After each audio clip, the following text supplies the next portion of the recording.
Good afternoon, everyone, soon to be good evening. My name is Zachary Myers. I am a defense scientist at Defense Research and Development Canada, that is DRDC, where I work as a defense scientist within the Centre for Security Sciences. Therein, we focus on strengthening Canada's resilience to a spectrum of risks through the convergence of science and technology, operations, and policy, among other things. I'll be moderating today's session, which will be situated squarely at that interface between science and technology, security, and international affairs, specifically discussing the greatest challenges we face across the globe today and how we may address them through a grounded approach to both diplomacy and scientific collaboration, and hopefully generate some actionable ideas from it. On behalf of CSPC, I'd like to thank all of you, both panelists and viewers, for joining today, and note that this panel will be conducted in English. In this panel, we are fortunate to have a nice mix of participants spanning both sides of the Atlantic Ocean, from both Canada and Europe, all with a wealth of unique experience. Each of them, at some point in time, has worked outside of their home country in and with other countries to advise or to forge and sustain partnerships of some kind, often with a technical or security component involved. And so with that being said, I'd like to introduce our panelists. We have Colin Murray, who is also at DRDC's Center for Security Science, where he works as a senior advisor and was recently employed as a science and tech attaché with the US Department of Homeland Security in Washington, D.C. Next, we have Meenakshi Gupta. She's a senior science and technology officer at in the Science, Technology, and Innovation Division at Global Affairs Canada, where she focuses on Canada's bilateral engagement and R&D collaboration opportunities between Canada and partnering countries. And next, we have Sean Reardon, a former diplomat with the British Foreign Service, and now the director of the Chair for Diplomacy and Cyberspace at the European Institute of Cyberspace in Madrid, Spain, where he focuses on, among other things, matters pertaining to cybersecurity. So over the next 90 minutes or so, this session will be comprised of three parts. First, each of the panelists will be given a chance to present their views on the subject. We'll then proceed to have a more detailed panel discussion. And then finally, toward the latter part, we'll be able to take questions from the viewers. And on that point, for those of you tuning in, I would encourage all of you to ask questions as you think of them and present them in the Q&A function on your screen, and I'll be able to direct them to the panelists. So before I turn it over to the panelists, I'd like to set the stage for them and for the discussion to follow. And that is the pandemic. It has tested all of us in countless ways. Most notably, how we relate to each other, both as individuals and as nations. COVID has strengthened relations in some ways and strained them in others. International affairs have persisted out of necessity, especially in maintaining supply chains and for sharing pandemic-relevant information. It's also allowed for tremendous scientific collaboration to emerge within and between countries to develop vaccines, which may not have occurred otherwise. In this respect, the pandemic stands as an interesting test case for both diplomatic and scientific relations between countries and has allowed for a kind of science diplomacy to emerge. In recent years, science diplomacy, the term, has gained some popularity. It's been defined in differing but related ways, often pertaining to science in support of diplomacy or diplomacy in support of science, and may extend beyond traditional definitions of diplomacy, as will be discussed. Now, despite the ongoing diplomatic channels and scientific collaboration, this cooperative approach is only part of the picture. The pandemic has also shown nations arguably acting in their own interests above the common global interests, causing ongoing tensions and security concerns, and reminding us that we live in a world that simultaneously affords us some cooperation amid ongoing competition. The science diplomacy thus far in the pandemic may have allowed for collaborative partnerships to develop vaccines in short order, that is, a global good, but it's not expected to steer nations away from acting in their own interests entirely.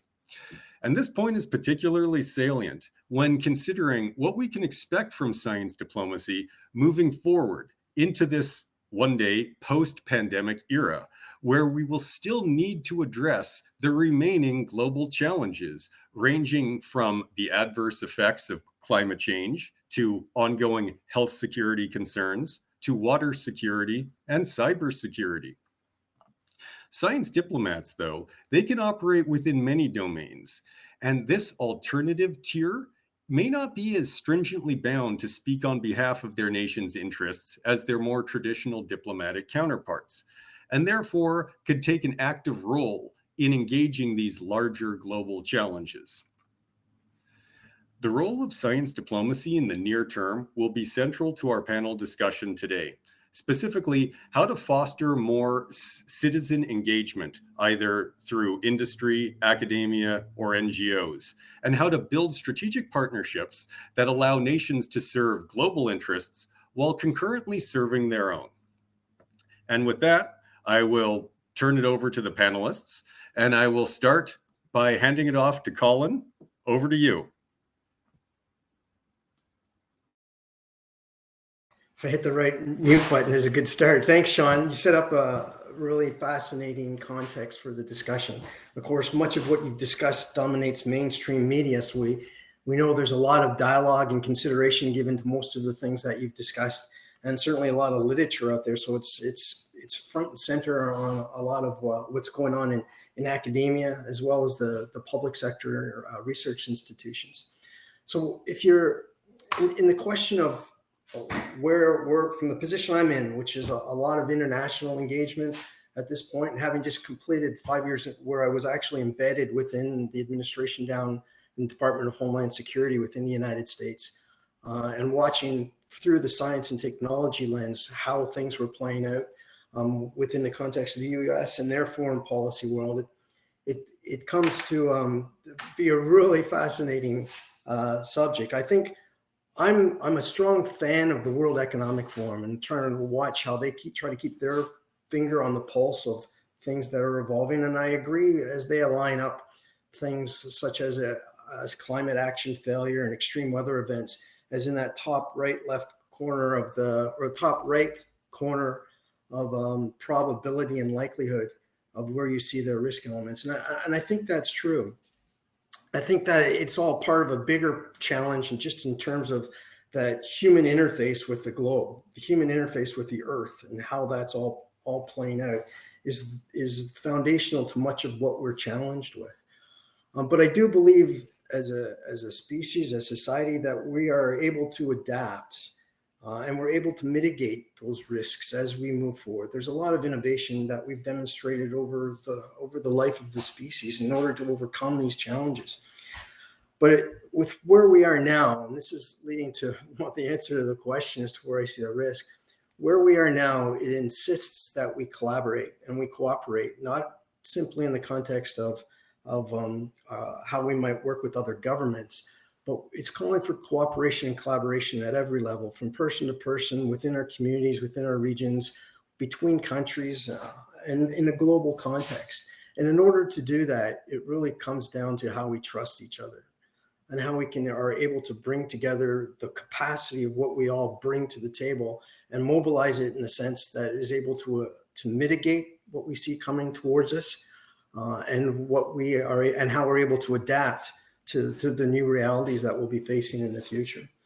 Now, it's interesting to me that if you look at our history, a lot of trust is born from common challenges, from shared challenges, and we've seen that through world wars and different elements. But in the context, you'd think that the pandemic and certainly climate change we would see a really robust approach to breaking barriers to come forward with that type of cooperation, trust, and collaboration. But I'm not sure that we're actually on the right track in that sense. We're seeing over the last few years elements of isolationism, and we've seen, in the World Economic Forum, they actually have a trust metric that they use, and we're seeing it starting to decline in many sectors, which is disheartening when you look at what we're up against and what we're having to tend to in the future. One of the things that is interesting in that, one of the areas where there is positive elements of trust from society is towards business in the private sector. And I think in there, that's part of something we need to build on as we move into the future. But with that, I think there's a lot of concern with the way the trust has been realigned into tribal patterns as we see social medias come in and start to influence how people trust, taking them away from more traditional approaches of trusting government, of trusting other elements of society, even within our communities, and seeing them move into different patterns of trust, which are sometimes at conflict with each other. And of course, that's an obvious statement is what's been playing out over the last few years. So I think the common theme you'll hear from me today, Matt, is around that trust, and it's something that we need to figure out and find ways to foster it. And of course, it plays right into the purpose of this panel today, which is to look at how we mobilize and create the conditions for much more progressive global cooperation in order to address these risks. So I'll leave it with that and move on to the next. Thanks, Zach. And thank you for those great, insightful comments, Colin. And I'm sure trust will be brought up again throughout this discussion. Salient, relevant point in moving forward. It's important in terms of just doing effective science in general, and then forging partnerships based on science is critical. Trust is absolutely critical. More to say on that. Next, we'll turn it over to Meenakshi. Over to you. Merci Zach. Bonjour tout le monde. Je suis très ravie d'être ici aujourd'hui pour partager mes points de vue autour de ce sujet de diplomatie scientifique. Et je remercie mon collègue Colin qui a déjà établi le plan d'action pour discuter le thème de trust. Mais avant de commencer, j'aimerais reconnaître que that I'm speaking from the unceded territory of the Anishinaabe people. And this territorial acknowledgement, in fact, from my own research, I realized stems from an indigenous diplomatic custom, and which renders itself very warmly to the topic today, that is managing expectations, a grounded approach to science diplomacy. So for this session today, I would like to share my views around 4 topics, a couple that Zach has already kind of addressed and situated for providing the context to this session, and the other 2 are a part of that solution. So from my view, I see in the current scenario, the pandemic and the climate change, and linked to these 2 topics, the pandemic and the climate change, are several other, whether it is water security or economic security, or it is the well-being of the citizens of people across the globe. Those are all very important topics. And to achieve these, to find solutions to these problems, we also need to look at the diversity and the indigenous knowledge part of our communities today. And I think it will be a remiss on our part if we don't acknowledge and recognize those voices. So as we know that in the 21st century, science has become a key component of global challenges and solutions. And science has taken a prominent feature of international discussions, whether it is at the multilateral fora, G7, G20, or the ASEAN countries meeting. Everyone is talking about cybersecurity, talking about supply chains. There is AI behind supply chains. There is blockchain behind a lot of discussions. So what does it indicate for us? That we really need to address these topics, these new and emerging technologies as one. We cannot work in isolation because a decision made in Canada impacts several other countries as a neighboring countries or in other parts of the world. So as we, in fact, scientists and researchers from across the globe are coming together to track the rapid advancement in these new and emerging technologies, which include artificial intelligence, quantum computing, 5G, blockchain, or genomics, because each of them are individually altering our international politics, and establishing a new frontier for global cooperation, including policy making on norms and standards. I'm going to kind of pause a little bit here on policy and norms and standards, because this is very important for us, because as these technologies are emerging, we don't have any precedents for these technologies. These are happening and evolving overnight. And in fact, for AI, the Global Partnership for AI that was launched by Canada and France last year has just taken a life of its own. And that is very important to note, because we need to recognize that as this technology is emerging, we did, as I mentioned earlier, there is no precedent. So we need to establish some new norms and standards. If not, we can be working in our own ways, and which can be harmful for others. We may not be looking at the well-being of people. We may think about our own country, but we may overlook the needs of developing countries, or countries who have not reached the same level of advancement in these. As we talk about policies, norms, and standards for these technologies, we also have to recognize that there are social impacts of these technologies on our communities. Uh, there is the cybersecurity aspect linked to it. There is the the threat from the Arctic, or just the territorial frontiers that are exposed to so many other uh, scientific threats. So we need to protect that. So how do we all work on this? We need to work collectively on this. And in fact, throughout this conference, I have been hearing panelists addressing the importance of global cooperation for advancing scientific innovation. So I feel that as we continue to have this debate on science diplomacy, it would be useful. Meenakshi? Yes. We lost you just for the last minute or so. Perhaps my connection was perhaps a bit off. Maybe could you just repeat the last part that you said? Sure. So as we move forward, I would like to say that as this new and emerging technologies are impacting us, we also have to recognize that without working in partnership, in collaboration, we cannot find solutions for these new challenges or pressing issues that are at our doorsteps, which includes the pandemic, which includes the climate change, and which includes the well-being of our people. So I'll pause here and pass it on to back to you, Zach, and look forward to an engaged discussion with our peers. Thanks. Great. And thank you very much for all those comments, Meenakshi. Just dealing with the emerging technologies with no precedent, there's no way that one country will be able to figure that all out on its own. So reaching out and relating to other countries will be particularly critical for that. So now we'll turn it over to our third panelist, Sean. Over to you. Thanks very much, Zach. Thanks for the invitation to take part. Bonsoir tout le monde, which I confess is the limit of my French after 25 years of speaking Spanish has massacred my capacity for French, and also makes the point that here in Madrid it's kind of getting towards midnight.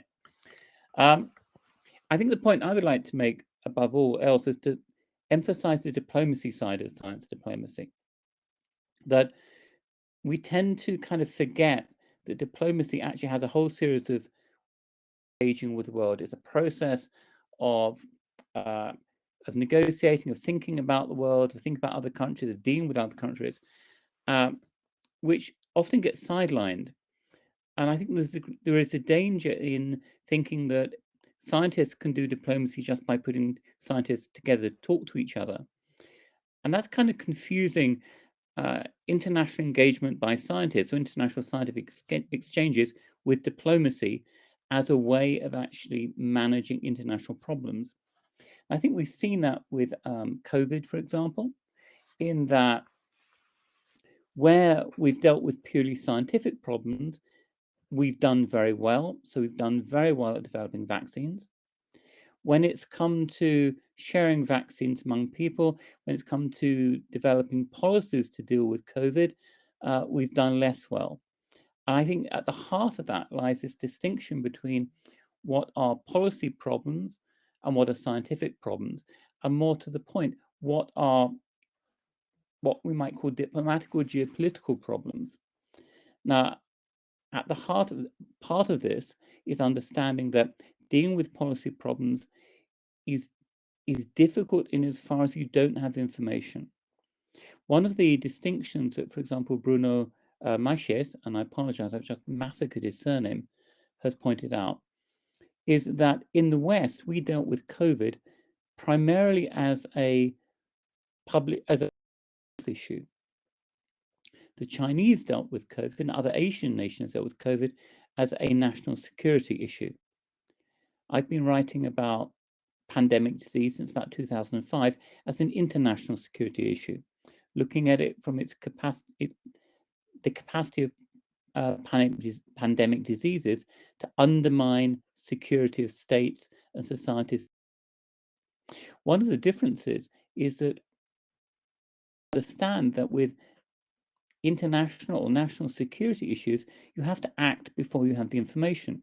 So, for example, I mean, the classic quote from Henry Kissinger is the tragedy of foreign policy is that when you have the greatest greatest freedom of maneuver, the largest range of options, you have the least information. When you have the most information, your options have already closed down and you have no freedom of maneuver. And if we look at what the Western reaction to COVID, we saw us waiting for the information, waiting for the data. And when the data arrived, it was already too late to do anything. Our freedom of maneuver closed down. Whereas in China, for example, we saw the state acting very fast, very brutally on limited information because it treated it as a national security, indeed, from the point of view of the Communist Party, an existential. I think we're seeing these kind of issues also with COP26, where the requirement of governments is to follow the science, wait for the data, try and treat it as a scientific issue, when in fact we're dealing with a policy issue. The scientific issue is whether we have global warming. Scientific issue is global warming human caused, but the policy issue is what you do about it, and it's different. Here we can see in policy there is no right answer. That's what makes policy so hard. That's what makes diplomacy so hard. An activist dealing with climate change or a scientist dealing with climate change say, look, this is terrible, we must do something about it, we must stop it now. It's much harder when you're a policymaker and you've got to balance that against economic, geopolitical, and other factors. And that, I think, is where we need the diplomacy to be allied with the science. The diplomacy and science are very different activities. To remember that when a scientist starts doing diplomacy, he stops being a scientist and becomes a diplomat. And there's a distinction, I think, between international scientific exchanges and diplomacy. And to recognize that we are we're concerned about these issues, but dealing with them requires us to deal with the geopolitics underlying our international society. We can't forget that. And to pick up, I think, on the point that Manashki was making about cyber norms, how do we build cyber norms? How do we build norms of behavior in cyberspace dealing with issues like cybersecurity, internet governance, and the like? One thing we have to remember there is we need to get all countries involved. It's not just a question of getting our friends on side. We need to have a broad range of countries involved.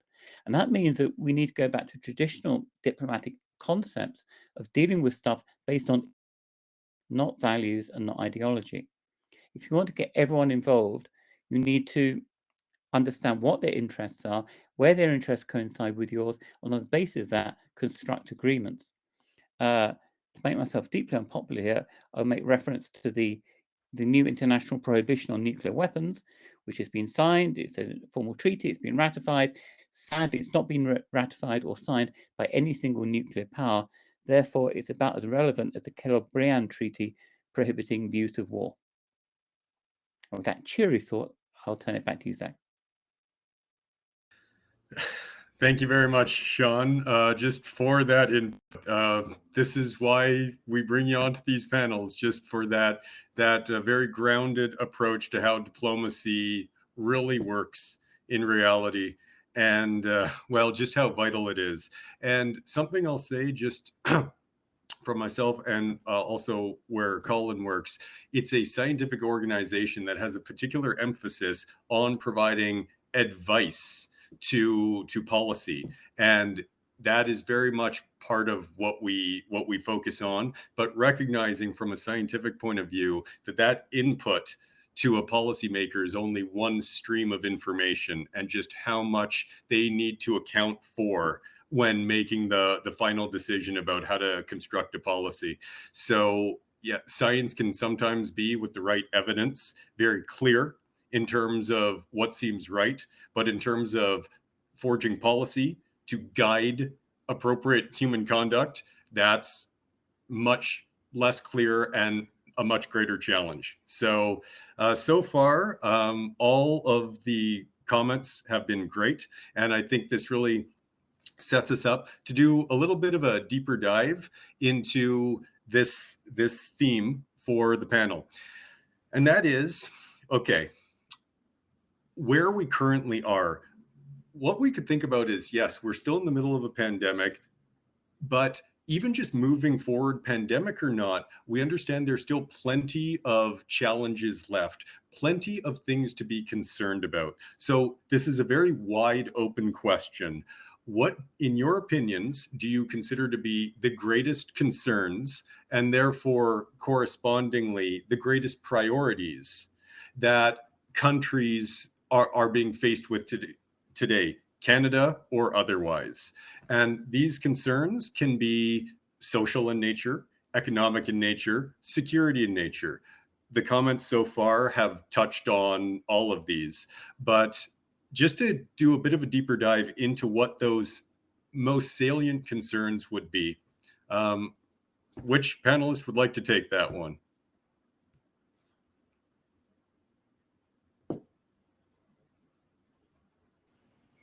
Meenakshi, over to you. I'll be the brave one and jump in right there. So from my perspective, I see the pandemic is very salient, and so is the climate change now. And in fact, I see all of them very interrelated, because today we talk about COVID-19. That is one kind of a pandemic, but we also know, or we recognize, that there are several variants of this, and we need to find uh, solutions to pave a path for a healthy lifestyle for constituents of Canada as well as across the globe. And while this researchers, the scientific, and as Sean said, that the scientific community, while they're looking at what is the problem, the policymakers are looking at what can be done. So with that mindset, the scientists are quite busy. They are already exchanging, as I recognize that even the Canadian Institutes of Health Research and a Canadian funding agency is partnering or funding a number of initiatives for Canadian institutes to partner with international organizations to see what kind of research can contribute towards it, not just for the present, but for the future as well. The policymakers are grappling with what will be a long-term solution for it, because the COVID-19 has not just created a pandemic or a health risk, but it has also led to some economic insecurity. It has led to many other health issues like mental health. That has become a huge issue for people across the globe. Sometimes these issues, they don't surface up. Sometimes countries don't have the resources for it, because these are issues that go under reported, and therefore that is a salient threat. There's also the climate change. As we talk about the pandemic, the reason I say it's linked to the climate change, as we see the warmer temperatures, the greenhouse gas emissions that are emitting, what are they creating? They're creating all kinds of havoc across the globe. We hear about wildfires. We hear about the flooding, as we see right here in our home country in the West. There's been flooding. Earlier than that, there was wildfires there. So what is all this creating? There is new kind of infections, new kind of problems that are surfacing, and we need solutions for it. And for that, we definitely need our scientific community to collaborate, because the issues that we have in our home country are not just happening within our own frontiers or within our own borders. They're also happening across the globe, and therefore there are solutions needed at the international level.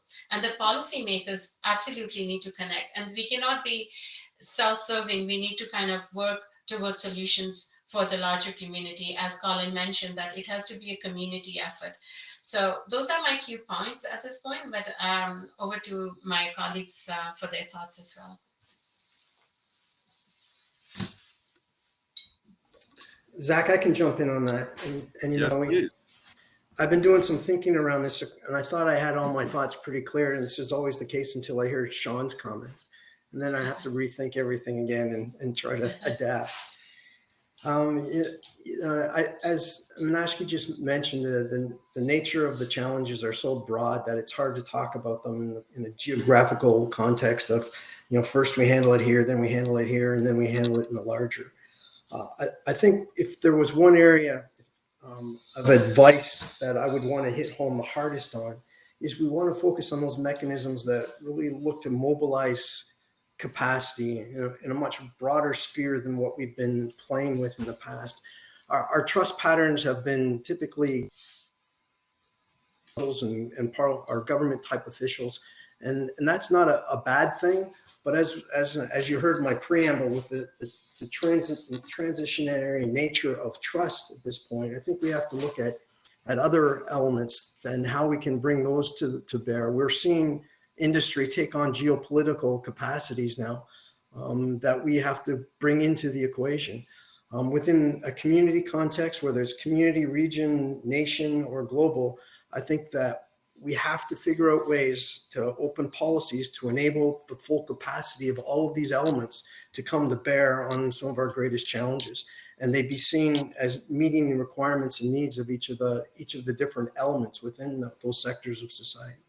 And that's complex. I know, I'm involved in a number of initiatives, and one of the mantras that we've got going on, especially in those that are binational or multinational in nature, is how do we get science earlier into the policy discussion so that it can be informed by and informed much more earlier in the discussion, rather than that some science elements brought to bear later on in the discussion. If we were to use COVID as an example, we could ask, given the volume of information that was available out there to inform policy, was it effectively communicated and adopted and adapted, and were policy adapted to the information that was available? Or was it something that came to depend on science once the shock had hit us? And I think there's a lot of lessons to learn from that, in again, across society. So I think I'll leave it at that, and I'm looking forward to what Sean's got to throw at us. Sean, anything you want to add there?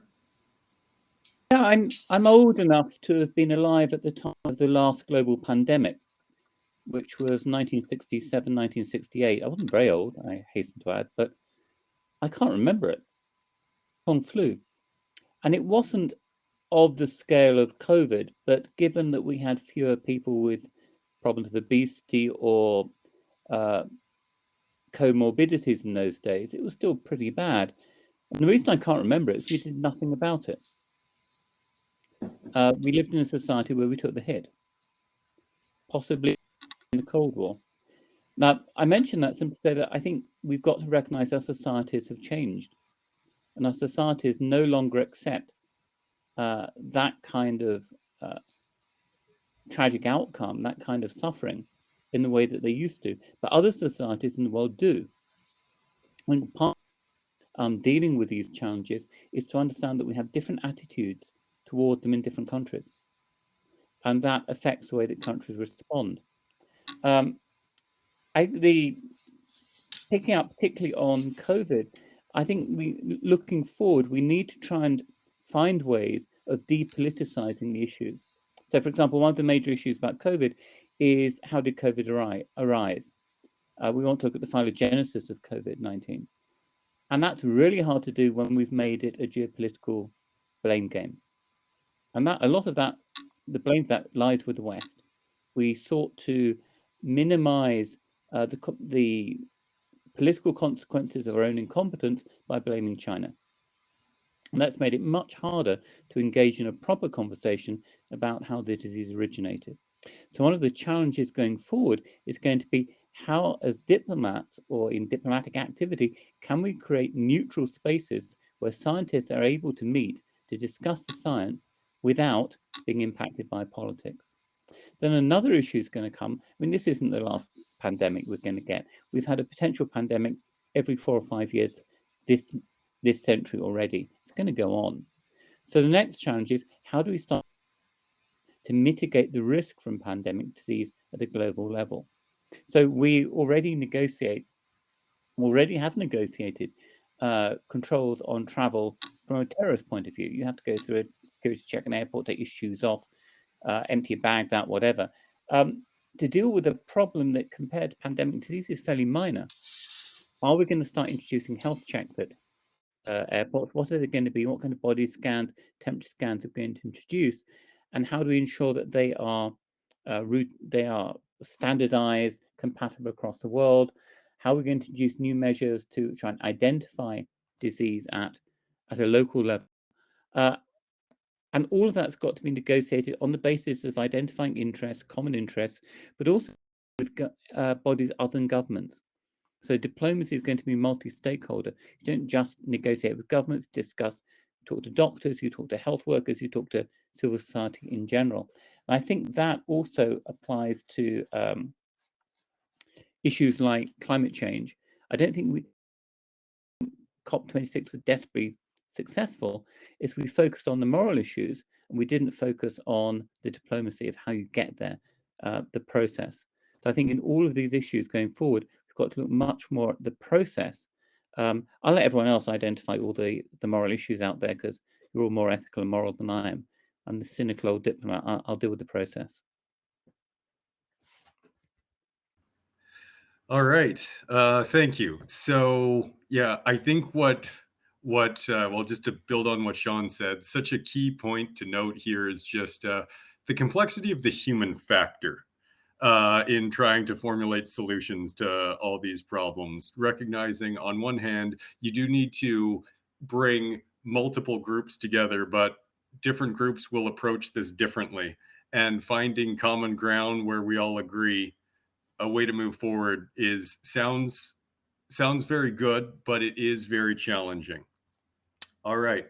So there are clearly some concerns about as has been said, the economic concerns following on with the mental health concerns. We may be lucky enough to have been gainfully employed throughout this whole pandemic. Not everyone has been. The stressors that go along with that, the toll it can take on mental health, a non-trivial impact.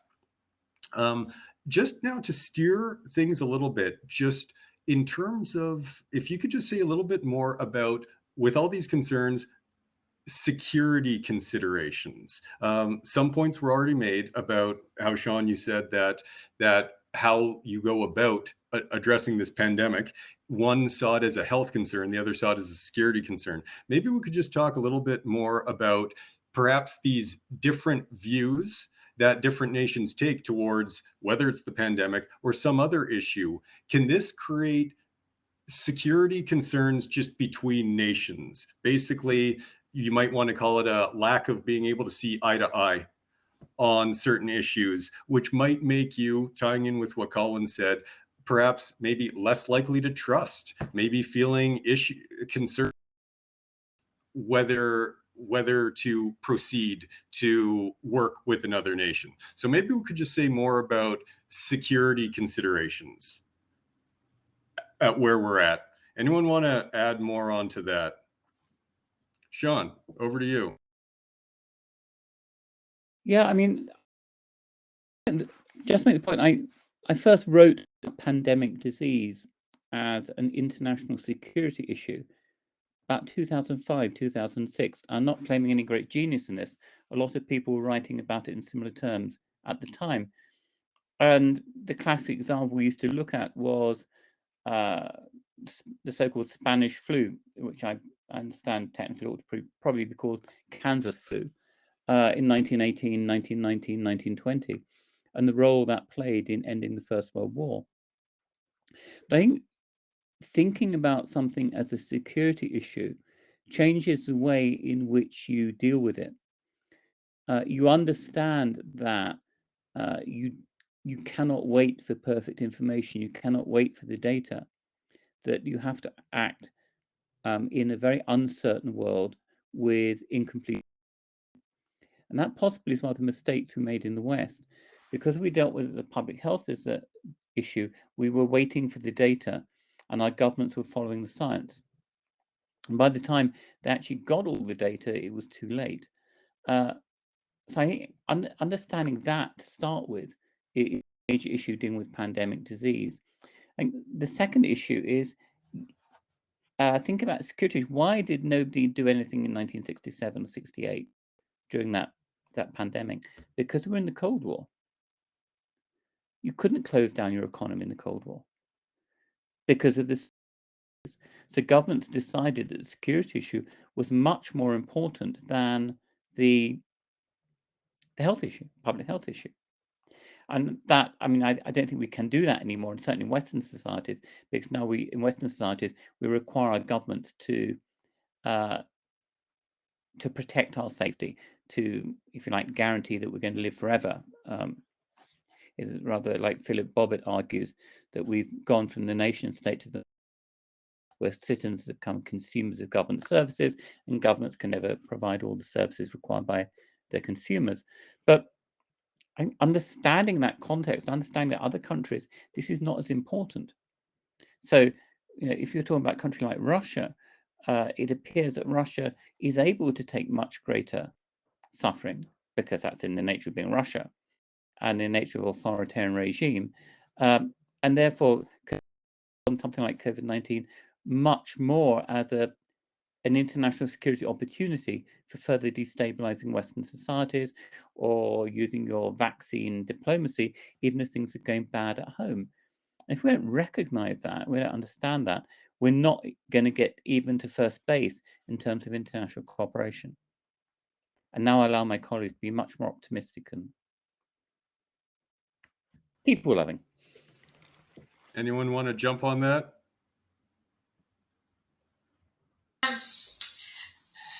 I mean, I just want to kind of pick on one of the points that Sean talked about, the Hong Kong flu, 1967, 68. I'm just kind of thinking aloud here, and I feel that that was a different era where we weren't dealing with the kind of technology that we have today.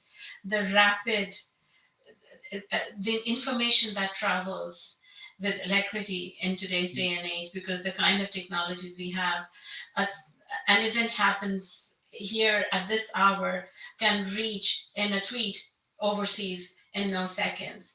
And I think that has really changed everyone's perspective, because it's not just changed perspective, it's also it's become a fear factor as well in the minds of people, because when information travels with less context, less clarity, all it does is it creates a fear, and people start looking for solutions. And the solution, the scientists may not be ready, the policymakers may not be ready, but the citizens are kind of like up in arms and saying, what's going to happen to us? So it's almost like a stampede in the minds of people, and everybody starts looking for solutions. And COVID-19 is a very good, again, a recent example. That's why we kind of go back to it. And not just a recent example, it was a global phenomenon.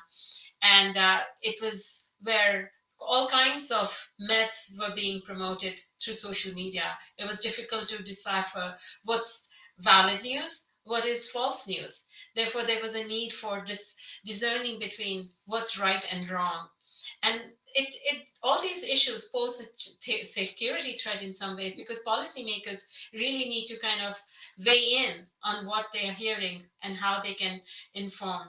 The whole issue about should we take the vaccines or not, there is a lot of disagreement on, as we know, some people are anti-vacciners. They don't believe in it. So how do we raise that awareness? So I think the issue of awareness, sensitizing, all this become a part of the security, because when there is lack of information, people are always, they feel threatened, and that kind of impacts the security, personal security as well as national security, because people start looking for moving here and there, because they think that just by and I think during COVID, we heard a lot of migrants suddenly, as we closed the borders for the, countries, there was a rush to move around. So the mobility of the people started increasing.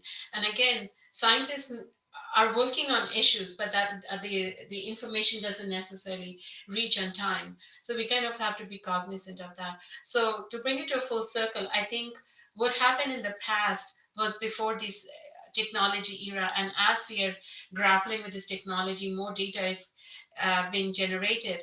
We need to be cognizant of that there are other risks to it, and we need to address them. Thank you for the comments, Meenakshi. Just a very good point about the relationship between information and security, and especially when you have a flood of information, even if it's not deliberate misinformation, just information flying at you without context can lead to a wealth of options. You don't quite know which one is the correct to choose.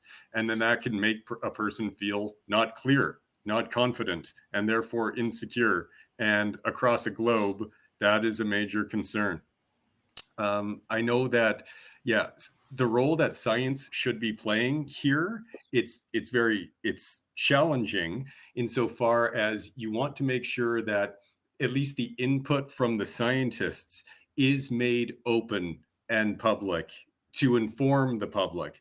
But the nature of science is it's very methodical, and you can't rapidly produce confident results. It takes experimentation, corroboration, and suffice to say, social media can transmit information a lot faster than high fidelity results can be formulated by scientists. So this is very challenging, despite scientists wanting to really get that information out there. It is hard amongst the flood of info that is available in the current times.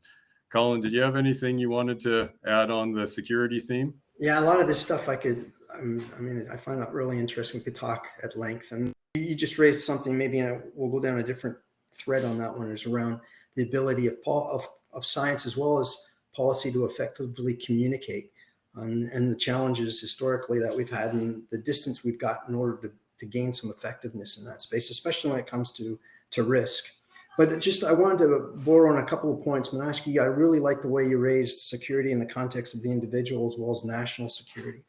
And it plays into some of Sean's discussion around how when we coin it in security, one of the outcomes traditionally, I would argue, is that there's a maneuver to isolationist in the terms of protecting or thickening your borders and protecting yourselves from others. And this is where I think this is an area where it becomes, the diplomacy role becomes so important, because once organizations, or whether it's a country or whatever it might be, starts to close in on itself because it feels at risk, the avenues that are created through diplomacy and those trusted relationships are the ones that serve as the springboard from which you can continue to maneuver with your partners. And we've seen that certainly within the context of Canada, with our relationships and our security relationships through NATO and others, as being sometimes the first groups we go to, even though it might not be a defense oriented or a state to state act. It's our trusted partnerships that often get us allow us to pull the signal from the noise when it comes to policy decisions, as we do go through peer reviews with our closest clients or closest partners. I just want to give a real quick practical example of that. This is more tactical. One of the groups that I lead up oversees operations for something called the Five Research and Development. It's a Five Eyes forum that brings together countries around research and development, all under the umbrella of security. So we've got DHS and Australia, Canada, New Zealand, UK, Home Office over in the UK, DRDC here in Canada.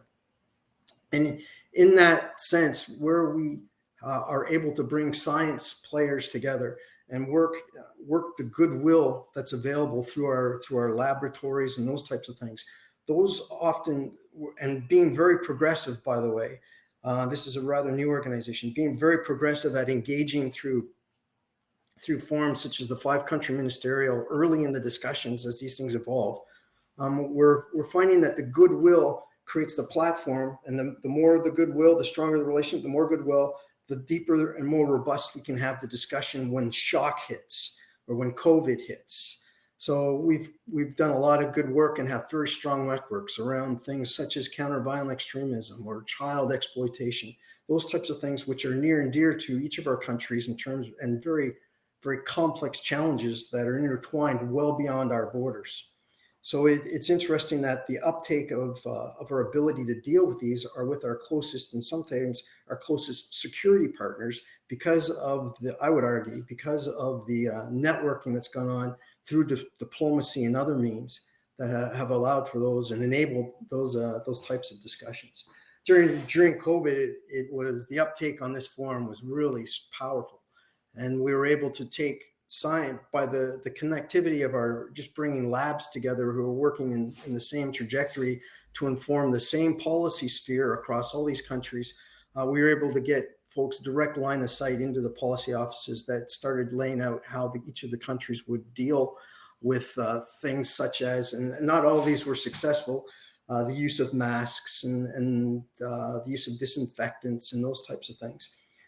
But as the UK rep from the Home Office in his policy world said, just by having this partnership with all the stuff that was going on and all the noise that was coming in through the peer review of the 5RD, we're able to pull the signal from the noise and truly use that as evidence to base our policy, knowing, as Sean's pointed out clearly, that the room to maneuver certainly tightens up with the more information you have and the harder the problem gets. So we're still early in that space where there was still room to maneuver and play with how the policy is going to play out.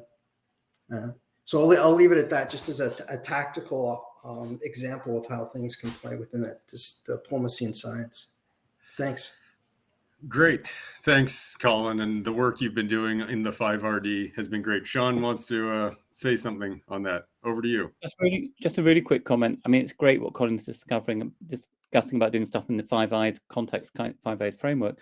But if we're going to have effective global diplomacy, the challenge is, how do we get outside the Five Eyes? How do we get away from white middle-aged men like three of us on this panel and get talking to the rest of the world?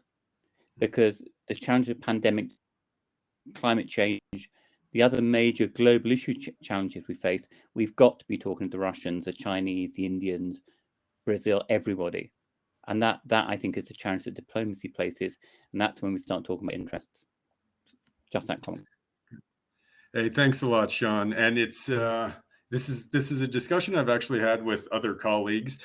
In terms of using science as this tool that you can forge ties with other nations with, works great when you're already in an alliance with another nation. Then you can use it to just keep on strengthening, building, deepening those ties, as the Five Eyes and the 5RD shows clearly.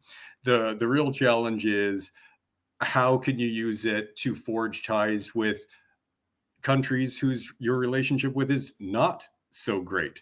Now, the point that Colin did raise earlier about just the key role of trust in all this, something that I'll say is that science can be a terrific tool to build trust, just as trade can be a tool between nations. When you're engaged in some kind of partnership where there's a mutual exchange, you're both benefiting. Over time, trust is built, right? And you can always deepen that trust. But just as you can build up trust between allies, can you use science as a means to build trust, or at least thaw out or mitigate mistrust between nations in that same way. And just as a couple of examples, say, for instance, during previous mentions of the Cold War, science was still used as this way for the Russians, with the Soviets and the US to be speaking to each other, despite the cold relations between the countries.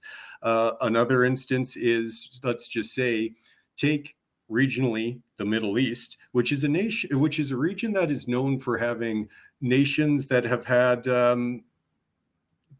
tense relations with each other, and that they've set up, just coincidentally located in the country of Jordan, is the Sesame Project, which is the synchrotron light experiment for science and application in the Middle East.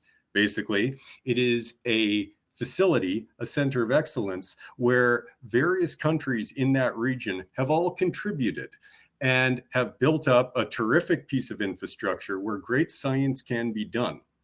And you have scientists from countries whose relations, as mentioned, may not be ideal, but it's where science can work to build those bridges, forge ties, where scientists from countries that don't have the friendliest relations can work side by side, share results, share information, and sit around the same lunch table, right? This is a way to, again, foster trust.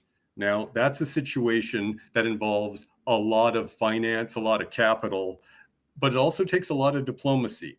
So that is a way where science can be used to build ties with nations outside of your traditional alliances. So I'd like to consider this.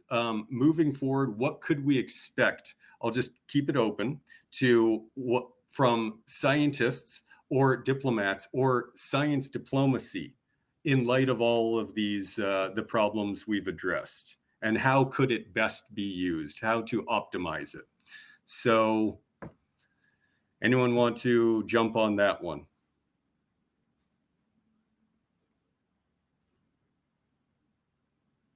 Sean?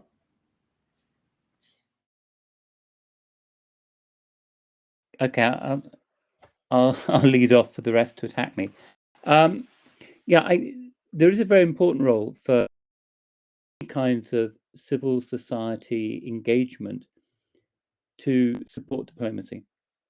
Not just science, but about all manner of interactions between civil society, universities, sports, often given the type of new diplomacies. So there is certainly a role for scientists talking to each other. The scientific communication during the Cold War, which again, I'm older, I began my career in the Cold War, encouraging these kind of contacts in the Foreign Office, are very important. I think the role for diplomats is to facilitate their existence. I said early on COVID, one of the problems on COVID is we've allowed the scientific exchanges to become highly politicized or geopoliticized, so that they don't really function. So we probably will never understand what the origin of COVID-19 was, which makes it very difficult for us to develop responses to new pandemics. So one of the roles of diplomats, I think, is create neutral spaces, non-politicized spaces where scientists can come together and understand what the problems. And for that, I think we need diplomats to have a much better understanding of science. The scientists undoubtedly can contribute enormously in creating trust. I think we do have trust, for example, between Western and Russian, or Western and Chinese scientists, if they stick to their very technical areas.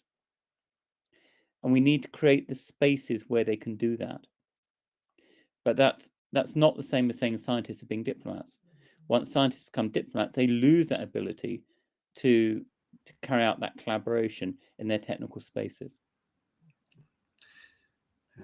Thanks, Sean. And that's when we speak about science diplomacy, one of the facets of it is diplomacy for science. It's exactly that, setting up the forum for the scientists to speak.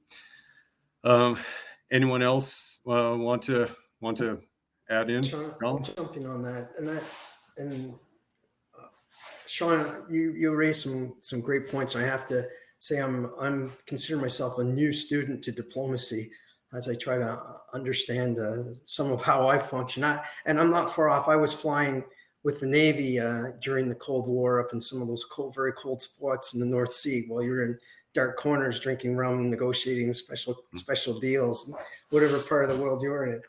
But I don't think in my lifetime has there been a greater call for two things. And one of those is evidence-based decision making. That's a bit of a cliche term, I know now, but just the opportunity to make truly informed decisions on the closest we have to the truth. And again, the second part of this is I don't think there's ever been a greater call or need for global cooperation and the need for partnerships in order to take on what we foresee in the threats of the future. So it puts science in a really valuable position of being able to bridge the relationships, some of the relationships that we're talking about, whether it's in the context of trade, foreign policy, whatever it might be that needs that. I think the goodwill associated with these types of relationships, with success in science, partnerships in science, elevates the platform again, that trusted platform from which we can then deal with shock, work collaboratively across borders and across barriers in order to deal with whatever it is that's coming our way, and much of which will be and is unpredictable. So I do think that we're in a unique position here. Science science is good. It doesn't have to be diplomatic science, but it can contribute to the ability and successes of diplomacy, similar to the point that Sean's just made, by creating an elevated levels of trust between groups. Thanks. I'll leave it there.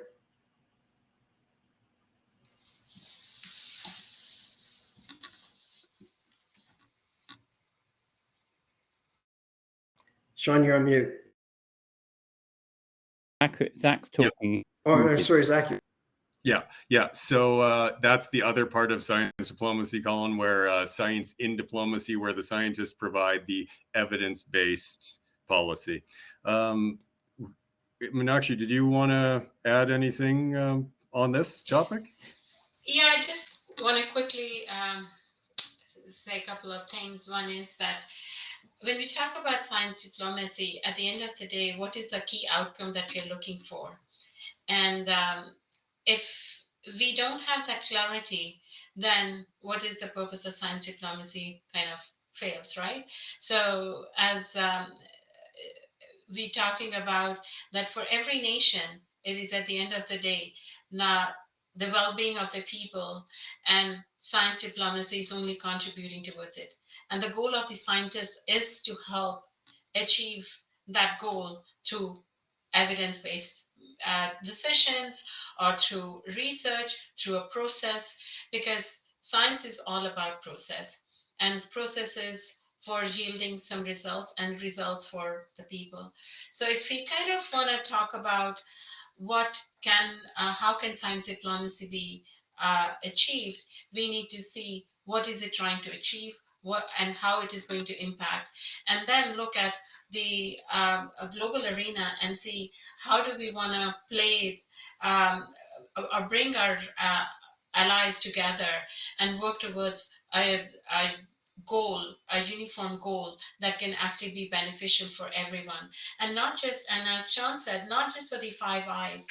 We need to kind of engage other voices, absolutely. And as I said earlier, diversity is a key component of it, because even in our own home countries, many Western countries, we have people working or who have made the Western world their new home, but they're coming from countries rich in science exploration, rich in science research, and so on. And they become our new, they can be considered as the new science innovators, science actors, science diplomats.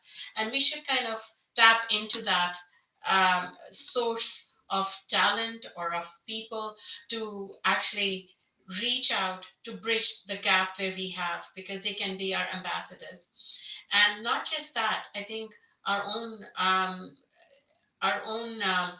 education systems have generated so many ambassadors, because we see a lot of people study in the Western institutes and return to their home countries. They can be further tapped into bridging those gaps that we have, because after all, science diplomacy is just a component of being a diplomat, of being a good diplomat who understands people, the ethics, and help build the trust that is so important for countries to succeed. And in today's day and age, as we say that we are very connected, the trade routes are connected, the supply chains are connected, we are dependent on each other. So why work in isolation when we can do this collectively, but do it with the right mindset? But that's me, not a cynical person, always looking for the positive side. So I think my couple of thoughts on this. Hey, great, Meenakshi. That is, and a great couple of thoughts on that. And that does tie in with, this will be the last question I'll pitch to the panelists before we open it up for questions from the audience. So many great thoughts touching on security, science, diplomacy. And actually started speaking about it. Also, just wouldn't mind hearing from the other panelists about perhaps some concrete actions to be taken, something viable, achievable, feasible about where we're at. The main concerns are what we think science diplomacy could do. What could we do to actually action that?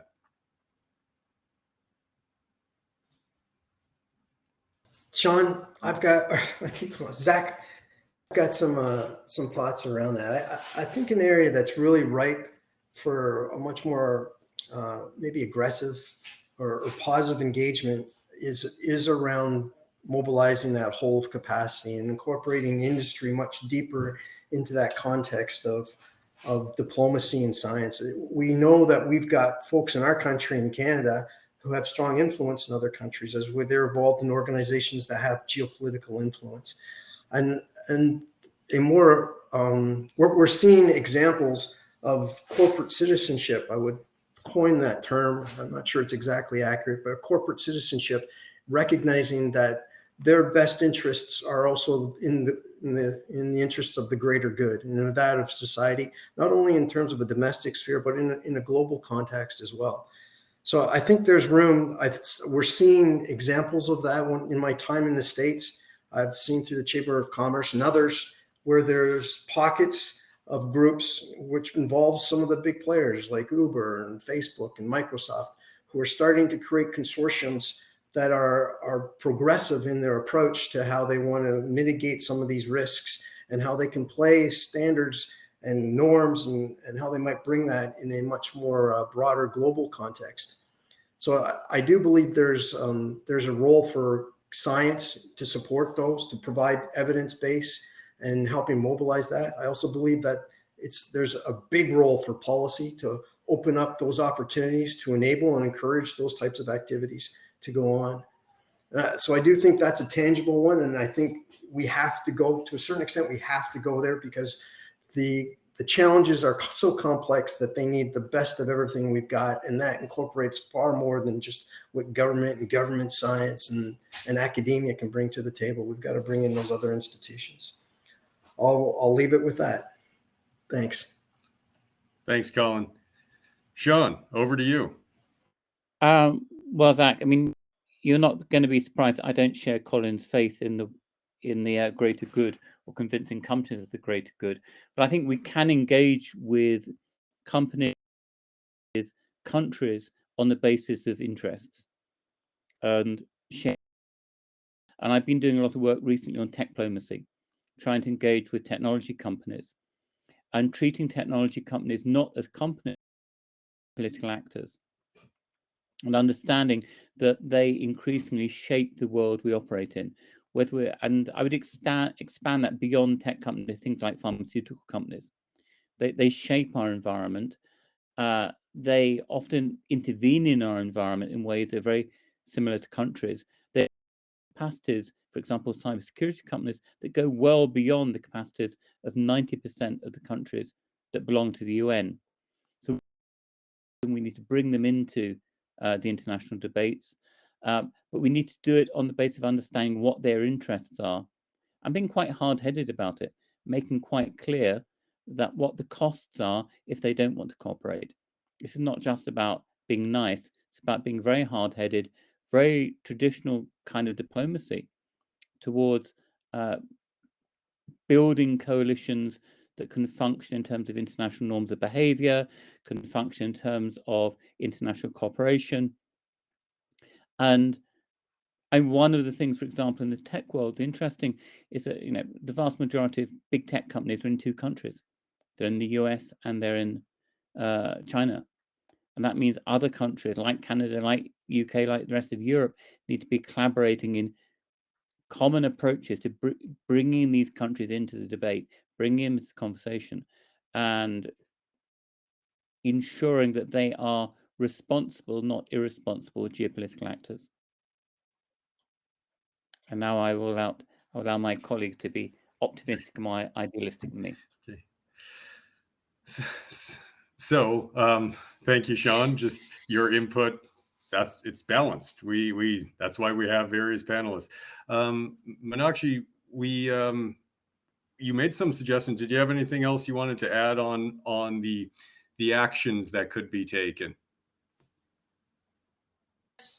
Yeah, I'm just thinking of one more, and that is probably sensitizing our young and aspiring scientists, because I think as we see in our academic institutions and even in some of our organizations, we have a lot of young talent. But as we all know, scientists are very focused on research. They're not thinking about research integrity or cybersecurity, but these are some of the issues that are right front and center in front of us, and we absolutely need to raise awareness. And having been a researcher myself, at times I've not paid any attention to what the issues are. I'm more focused on the outcome of my research. So I think if you want to create a very tangible science diplomacy career pathway for our young aspiring researchers, it might be timely to start having those discussions and raising it and providing funding and providing them some platforms where they can have these exchanges, so that we're not at the crossroads of conflict or geopolitical conflicts that can tend to impact our research or our diplomacy decisions. So just a couple of final thoughts there. Thank you very much. So now, all great points. Can I Sean? very quickly add? Sure. Can I very quickly add to that? And training our diplomats in scientific and technological issues, making sure that they're aware of the issue and able to actually act in these areas. Could not agree more. So thank you. Now we'll just turn it over to some questions from the audience. There are plenty. And where to start? So they're building on a lot of what we discussed earlier, but let's consider, Meenakshi made the reference to emerging technologies. We're clear about what many of them are. AI, for example, right? And when we take this very grounded, realistic approach to science diplomacy, one of the questions is, can science diplomacy on AI what role can science diplomacy play in regarding AI? Yeah. In mediating relations between countries that, let's say, are developing these technologies in some kind of a competitive format. So as countries are competing to develop this, where could science diplomacy play a role in this in a very grounded approach? So let me step back a little here. As a new and emerging technology, it is not clear as to how and what can be done. But from a science diplomacy, what it does is it allows nations to come together and look at, as I mentioned earlier, look at policies, norms, and standards that are important. because we're using AI for pretty much everything, for the health sector, for the economic sector, for our financial sector, and the list goes on. So as we are looking at, and again, we're not working in isolation. All our systems are connected. I mean, I often hear now of cryptocurrency. What is that all about? There's a lot of AI going in it. So if we want to engage our science diplomats to understand this AI, they need to kind of understand how it is going to impact their own respective countries, and then how internationally they can control some of this so that there are no evils or there are no ill effects of this technology. And hence, AI is very important from a science diplomacy perspective, just because we're going to be controlled by technology, and it's only going to be increase in the years to come, as AI is all about data. And the more data we are generating with every single device that we're using, every single tool technologically, or with the Internet of Things that is connected, we kind of are contributors to this space. So it is important for our diplomats to really take account of it and start looking at ways to establish some policies and standards around it. So that's where science diplomacy becomes very important. Thank you, Meenakshi. Anyone want to add to that? I'm always interested, Zach. I'm always interested in Sean's answer. I'll jump in though. You know, Canada is a leader in AI, and I want to build on that question and throw it over to Sean, because it's not just AI. There's areas where we are highly advanced in terms of science, and I'm interested to hear Sean's perspective with his background experience on how these capacities that are very are something that other countries want to go after or want to participate in.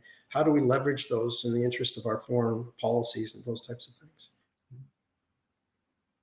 I think there are two things here. One is how to build norms of behavior surrounding emerging disruptive technologies like AI, and ensuring that they're being used in ways that do not increase international instability or international conflict. And the other is, how do we use AI to do diplomacy? On the former, I'd make 2 points about diplomacy in general. Diplomats don't solve problems, they manage them. They manage problems because they know that most international problems, most geopolitical problems, are insoluble. And the second aspect of that is another comment by Kissinger, one of the tragedies of foreign policy, is that you're always trying to find the best of really crappy solutions or really crappy outcomes. You never come up with a really great foreign policy. And that all foreign policy, I think it's Enoch Powell said, all political careers end in failure. All foreign policy ultimately ends in failure. It's just how bad the failure is. Given all of that, I think on the issue of artificial intelligence, we have already lost the game on weapon systems, autonomous weapon systems. They're already out there. There's no point trying to ban them. I know there's a move in the UN to ban them. It's like whistling in the wind. So we need to start constructing rules about, as we need to with cyber weapons, we need to start constructing rules about what's acceptable behavior and what's not acceptable behavior. And it's not ideal, it's not perfect, but that's the world we live in. I don't know if Canada is developing, I love the name, LAWS, Lethal Autonomous Weapon Systems, is great. I don't know if Canada's developing them, but China's got them, the US has got them, Israel's got them, the UK's got them. So, trying to ban them pointless. I think one of the really interesting questions here is how we can actually use artificial intelligence to support diplomacy. And that's an area where I think diplomats really haven't thought about it. Diplomats are determined to say that only human beings can do diplomacy. And yet we've seen from COVID how we can use digital technologies to do diplomacy. An online General Assembly was great because the leaders were limited to 3-minute videos. And as someone who, as a diplomat, I sat through a face-to-face General Assembly in 1984 with hour-long speeches by every world leader, and my God, it's boring. So that was a massive improvement. But we've not yet really thought about, can we use artificial intelligence? Can we use deep learning programs for negotiations? How do we use big data analysis? How reliable it is? So I think there's a whole series of issues there about how we can use artificial intelligence to do diplomacy. A fascinating point, Sean. I've read articles on the consideration of using AI for mediation and arbitration. So just negotiation on an international scale. It's been considered, but an excellent point, especially for people, scientists who want to work in this field. So great responses. Couple more questions here. Tied in with cyberspace, the norms, very key point. And also tied in with information security. Again, points that Meenakshi brought up earlier about where we are with all the information flooding that comes in from all directions throughout this world. So that basically, paraphrasing here, the question is, how can we use scientific facts to cut through the social media noise, the gibberish, and so that the good quality information can get through and provide meaningful support to the public policy and public policy development? It's a hard question. Jive at that one first. Sure. I've been in a number of discussions around disinformation, misinformation, malinformation. Of course, my time in the States was during the 2016 election and all the fallout from that as we watched it all play. It is a tough question. I don't think we have an answer to that question to a certain extent.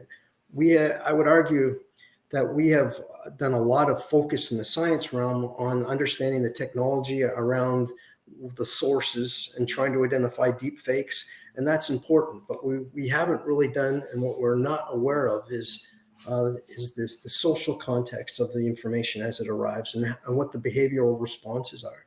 I think more and more we're coming to learn that the quality of the information is not as important as the source of the information. And we're seeing, and research is being done where information that's coming to it from a source of government, even though it might be deadly accurate, if it doesn't fit within the tribal norms of what that person believes, he discards it and maybe even turns it into something that reinforces his first principles, which come from those other sources, which are very active and proactive and far more aggressive at targeting the type of person who will believe in what they want them to believe. So we've got a lot of research in Canada. Heritage Canada is doing some great work in terms of digital citizenship. They've got a program around that, which is focusing on these things, which is bringing in a lot of international interest on understanding behavioral response to mis and disinformation. And I think the answer to the question lies in the outcomes of those research, of that type of research. Thanks, Zach. Yeah, thank you, Colin. Now, a question for Sean, just looking for a quick answer here. If you could just elaborate on the point that you made earlier about this venue, the venue that diplomats create for scientists to do their work, and that this venue is supposed to be away or independent from governments and politicians. Could you just say a little bit more about that, how that would actually happen, given that also the scientists working in that space could have is it possible that they could have a bias in their own way? Maybe just a quick answer on that, Sean? Very quick answer. In the basis I take to diplomacy is you look at mutual interests. And so mutual interests, identifying the interests of other partners, identifying where those interests intersect with your interests, on the basis that you build a coalition for taking action. And that would be my approach to this issue, that you have to identify where do we have common interests in identifying the origin of disease, being better able to deal with it in the future. And on the basis of that, saying, well, we have a common interest, how can we build on that to create a platform, a neutral platform that we're not going to interfere with and that we're going to allow to develop scientific collaboration. And we did it in the Cold War. And if we could do it in the Cold War, we can do it now. If I can very quickly comment on disinformation operations as someone who participated in a few during the Cold War and afterwards. I think there are two answers. One is the broader one, which is we've got to improve our education systems. And that's not for diplomats. That's nothing to do with diplomacy.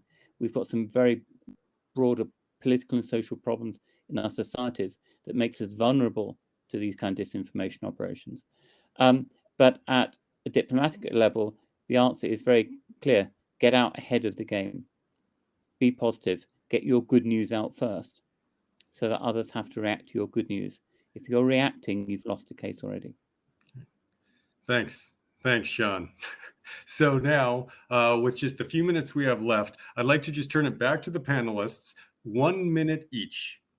If you could just have a final comment, maybe a thought that's emerged from this discussion itself, what you'd like to final point to the viewers. So I'll start with Sean.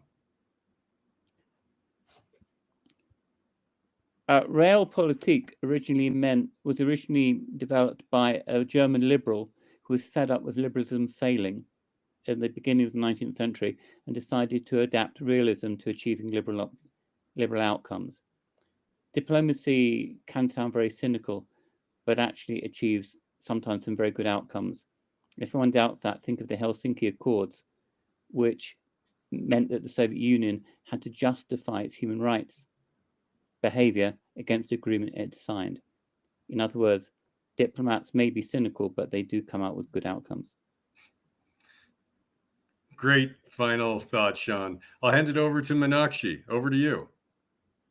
Thanks, Zach. I love the note from Sean, but I'll kind of take it from there that someone at this conference shared earlier that science policy is a process and people are vehicle for this process. So we should work in harmony and with the international partners to amplify our STI research and to find solutions for our most pressing priorities. And I think that is always going to be valuable and useful. And this is what science diplomacy is all about. At the end of the day, providing positive results. Thank you very much for that final thought. Great one to end on. And now over to Colin.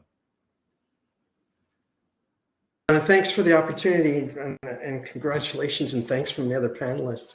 I think for me, this is an exciting time. Unfortunately, I'm at this end of the career, but those who are just kicking off careers or getting involved deeper into this, the opportunity in my lifetime for science diplomacy, and then to bring in the science and policy part has never been stronger than it is right now. Given the complexities of what the world faces and the need for that integration, that integrated response across a collective is the way that we're going to be able to move forward as a species as we see climate change come to threaten that. So it's a very, very positive time to be into this, and we've got to find ways to nurture the art element as well as the practical elements of science diplomacy and how it plays into this policy sphere.